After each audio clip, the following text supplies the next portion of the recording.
அயோத்தி புனித யாத்திரைக்கு Salem SS travels தான் எப்பவுமே பெஸ்ட் சாய்ஸ். காசி அயோத்திக்கு 5 நாள் டூர் பேக்கேஜ் அரேஞ்ச் பண்ணி தராங்க. புக்கிங்க்கு கால் பண்ணுங்க 9842547276. பாரத பிரதமர் நரேந்திர மோடிஜிக்கு பிசியோதெரபி மருத்துவர்கள் சங்கம் சார்பாக எங்களோட நன்றியை தெரிவிச்சுக்கிறோம். 60 வருஷத்துக்கு அப்புறம் பிசியோதெரபி மருத்துவர்களுக்கு பெயருக்கு முன் டாக்டர் எனவும் பெயருக்கு முன் PT, அதாவது சுருக்கமா சொன்னா டாக்டர்னு போட்டுக்கலான்னு இந்தியா ஃபுல்லா ஒரே சட்டமா வச்சிருக்காங்க. எங்களுக்குன்னு சொல்லிட்டு பிசியோதெரபிஸ்டுகளுக்கு கவுன்சில் கிடையாது.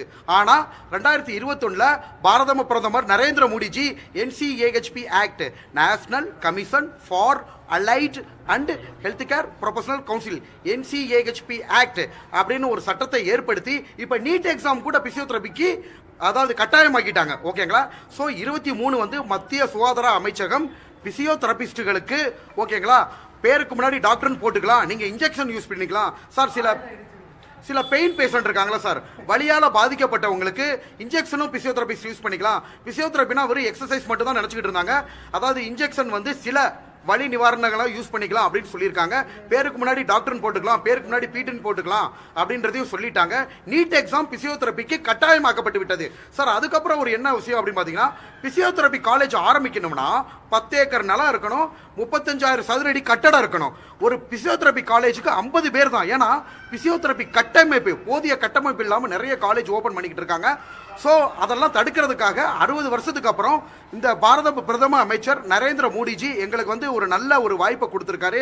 அதே மாதிரி மாநில அரசு பாத்தீங்கன்னா முத்தமிழ் அறிஞர் முன்னாள் முதல்வர் கலைஞர் டாக்டர் மு கருணாநிதி அவர்கள் பிசியோதெரபிஸ்டுகளை எண்முறை மருத்துவர் அப்படின்னு தமிழில் மொழிபெயர்த்து கூறிய பெருமை தமிழக மாநில அரசுக்கு உண்டு.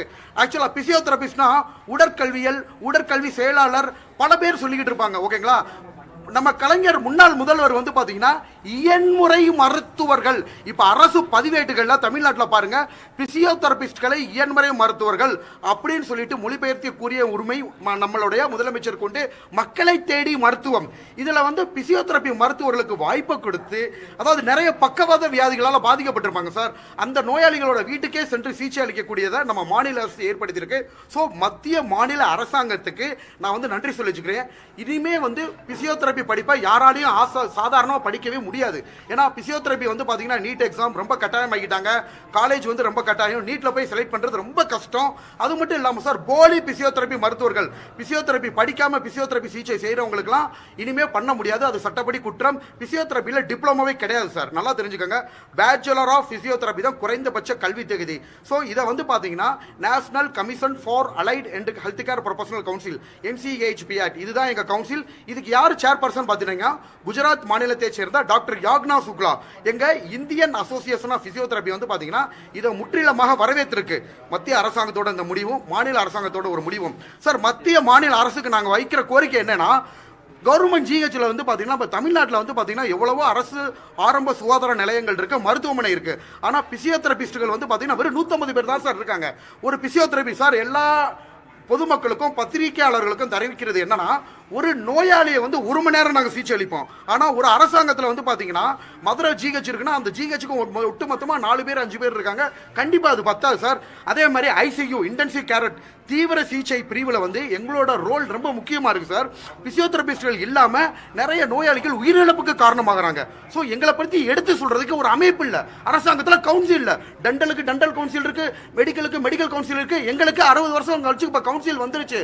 இதனால நிறைய நோயாளிகள் உயிரிழப்பு தடுக்கிறதுக்கும் சார் நிறைய யங்ஸ்டர்ஸ்க்கு பக்கவாதம் வருது. 20 வயசு 25 வயசு நிறைய பேருக்கு பக்கவாதத்தால பாதிக்கப்படுறாங்க. ஏன்னா இப்ப வாழ்க்கை முறை மாறிடுச்சு. இவங்களெல்லாம் முடங்காம பாதுகாக்கிறது மத்திய அரசுக்கும் மாநில அரசுக்கும் ஒரு உரிமையும் ஒரு கடமையும் இருக்கு சார். ஸோ அதனால பாத்தீங்கன்னா இந்த அரசாங்கத்துக்கு வைக்கிற கோரிக்கை, அரசு ஆரம்ப சுகாதார நிலையங்களையும் அரசு மருத்துவமனைகளும் பிசியோதெரபிஸ்ட நிரந்தர பணியை அமைக்கணும். நம்ம தமிழ்நாட்டில் ஆரம்ப சுகாதார நிலையங்களில் டெம்பரவரி போஸ்டா போடுறாங்க. அவங்க முறையா ஒர்க் பண்ண முடியாது சார். அவங்களால நிரந்தரமா பணி நிரந்தரம் செய்யப்பட்டால் மட்டும்தான் அவங்களுக்கு பாத்தீங்கன்னா நல்ல நோயாளிகளுக்கு சிகிச்சை அளிக்க முடியும். அது மட்டும் இல்லாம மறுவாழ்வி சிகிச்சை ரீஹாபிலிடேஷன் அப்படின்னு சொல்லிட்டு நம்ம எவ்வளவோ ஃபண்டு தமிழ்நாட்டில் ஒதுக்கியிருக்காங்க. அதை முறையா பயன்படுத்துறதுக்கு போதிய கைடன்ஸ் கிடையாது. ஸோ சார், மத்திய மாநில அரசுகளுக்கு நன்றி, பொதுமக்களுக்கு நன்றி. அதான் சார், இது பாத்தீங்கன்னா மகாபாரத போர் நடந்துச்சு. இந்திய மருத்துவ சங்கம், அதாவது அலோபதி டாக்டர்கள் பிசியோதெரபிஸ்ட் அமுக்கிறதுக்கு எவ்வளவு ட்ரை பண்ணுங்க. மகாபாரத போர் பிசியோதெரபிஸ்ட்களுக்கும் இந்திய மருத்துவ சங்கத்துக்கும். நீங்க டாக்டர் போடக்கூடாதுன்னு நாங்க டாக்டர் போடலாம்னு சொல்லுவோம். இந்த மகாபாரத போர்ல பாத்தீங்கன்னா ஆக்சுவலா அந்த மகாபாரத போர்ல அர்ஜுனனுக்கு பாத்தீங்கன்னா லார்ட் ஆஃப் கிருஷ்ணா தேரோட்டியா இருந்தாரு. எங்களுக்கு நடந்த மகாபாரதத்துல பாரத பிரதம அமைச்சர் நரேந்திர மோடிஜி தேரோட்டியாக செயல்பட்டு இறுதியில் பாத்தீங்கன்னா தர்மமே வெல்லும், தர்மத்தின் வாழ்வுகளை சூதிக்கவும் இறுதியில் தர்மமே வெல்லும் அப்படின்ற மாதிரி நாங்க வெற்றி பெற்றுட்டோம். டாக்டர்னு வாங்கிட்டோம். 1 வருஷம் 2 வருஷம் போராட்டம் இல்ல, பல வகையான உண்ணாவிரத போராட்டங்கள், பல வகையான போராட்டங்களுக்கு மத்தியில இந்த வெற்றியை அடைஞ்சிருக்கோம். மாநில அரசுக்கும் மத்திய அரசுக்கும் நன்றி. சார், செய்தியாளருக்கு நான் தெரிவிச்சுக்கிறது பொதுமக்களுக்கும் பிசியோதெரபிஸ்டோட நிலைமை எப்படி இருந்துச்சு அப்படின்னு பாத்தீங்கன்னா,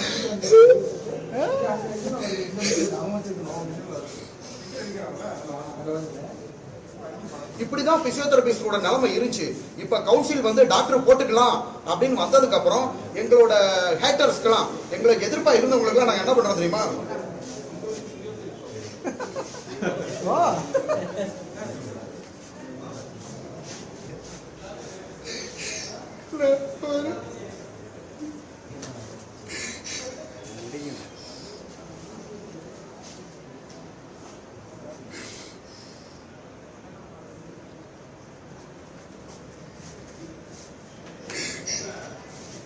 சிவாஜி கணேசன் சார்,